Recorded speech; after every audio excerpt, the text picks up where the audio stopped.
I think it's most difficult for me when I like just completed a whole day of school and I just want to like lay down and scroll on my phone, and that's very hard not to do. I know some people that have like a very high screen time hours, like 10 a day.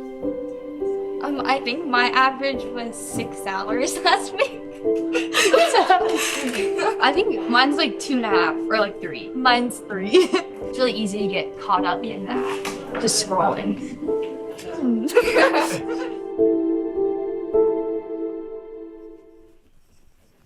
When she first got her phone, it was like this new novel thing, and I'm gonna take these cool pictures, I'm gonna post them, I'm gonna take videos of my friends, and we're gonna do these challenges. Like, it can be an interactive aspect of it, but at the same time, depending on the child and their personality, it can be very addictive.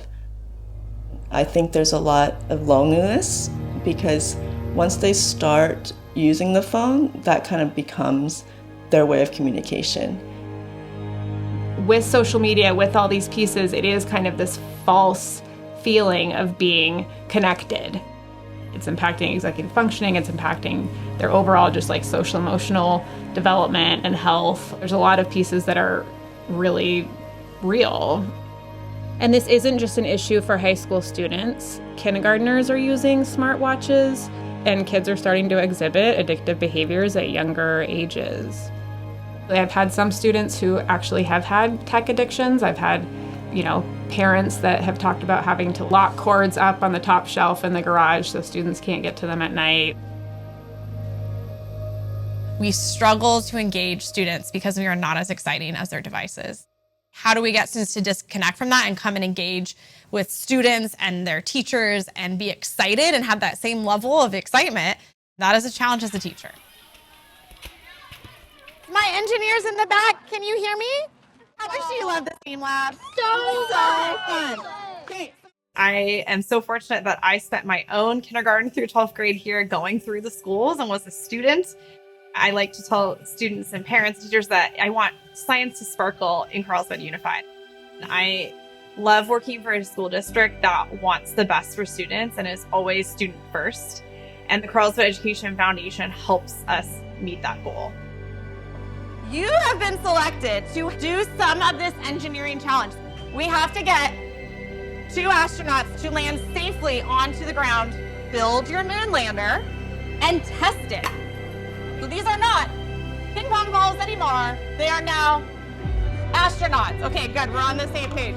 So the Carlsbad Education Foundation provides amazing, enriching classroom experiences and beyond for our students here in Carlsbad Unified. We have things like Lego robotics happening in classrooms, field trips like coastal root farms, taking students to STEAM labs and not only providing the teachers with support, but also materials to make those hands-on experiences just amazing and exciting for students. They want to give students that extra experience that they may not get during their school day. We're doing a lot with things with getting students to ask questions and let their questions drive the learning.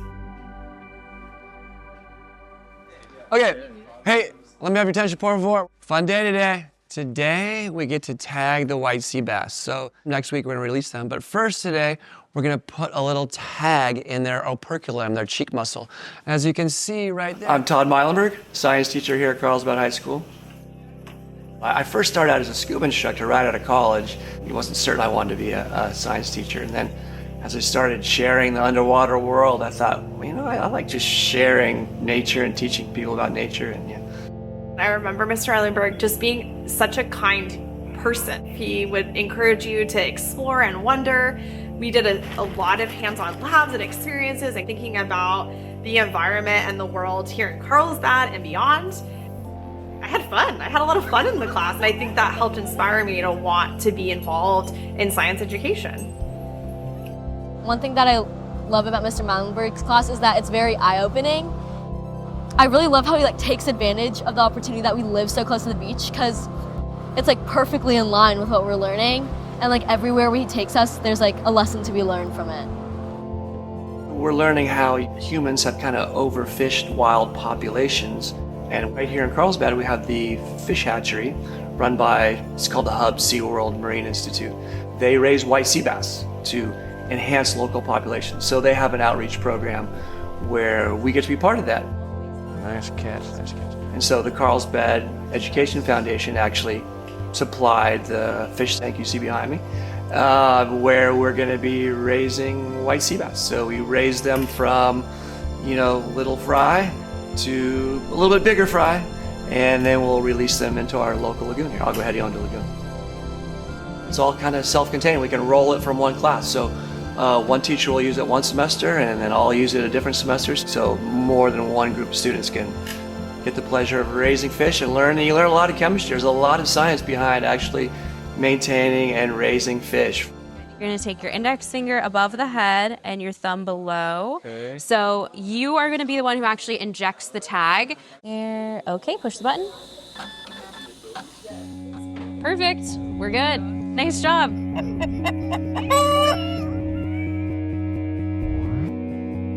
I've always been really interested in just nature in general and like wildlife, animals, and the ocean. But once I started like learning more about how it's being affected, I just really wanted to try and see if like I could make a difference and how other students in my community could also make a difference. Kirsten came to me and said, "Hey, Mr. Meilenberg, I want to start this new club called the Ocean Club." I said, "Awesome, I love the ocean. Hell, I'm all in." And they're fantastic. They do all kinds of fun activities. They've organized beach cleanups here in Carlsbad, just kind of, again, all on their own.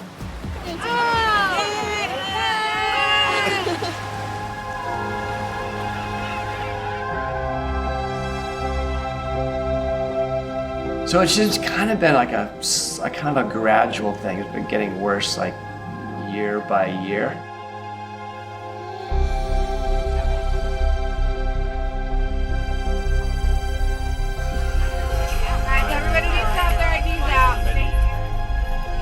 Obviously just without their phones, they don't have the temptation to look at it all the time, right? So they're more focused on, the task, but also more focused on each other.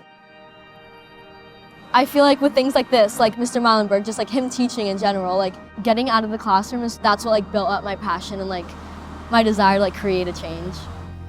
You can read about science, but actually doing science and doing it outside and firsthand is super important. Here they go. Bye-bye, fishes.